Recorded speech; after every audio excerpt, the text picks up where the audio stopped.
Good day, Curtis. How are you doing today? I'm doing pretty awesome, thank you for asking. And yesterday you spoke about forgiveness, I guess. There was a two-part for forgiveness. And I had a response for that last night, because I watched it like 8 o'clock last night, and actually it was probably a lot later than 8 o'clock. But I watched that video and I had an idea. I had a response. It was a really good response. It was a really valid response, and it would have made a really good video. But I forgot it. It's somewhere up there. I've rewatched the video to try and like re-jog my memory on what I was gonna talk about, but I've had other thoughts since then and that one's just gone. But I'm gonna lead on from what you spoke about, because forgiveness is a two-way street. As you said yesterday, one part of it is apologising. If, for instance, I insult someone and I probably meant it then but don't mean it now, I can go over and apologise. However, it is not up to me on whether they forgive me for what I have said.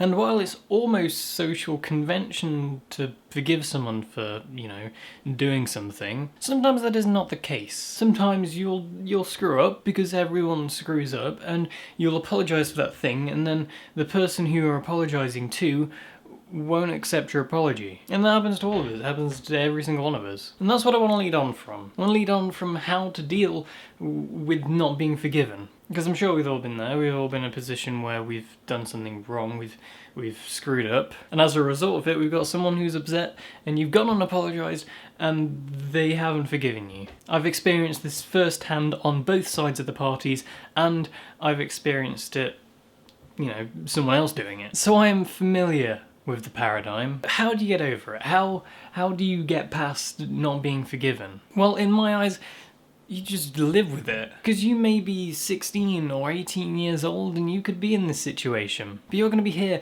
so many more years that there's no point dwelling on that. If you have done everything within your power to allow them to forgive you, to try and persuade them to forgive you, and you have not succeeded, there is nothing you can do. There's a helicopter going by.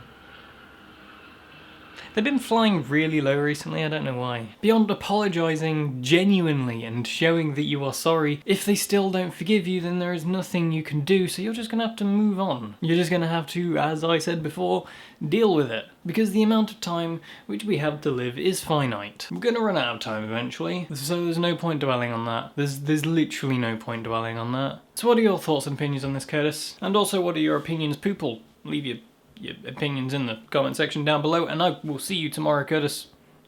Yeah.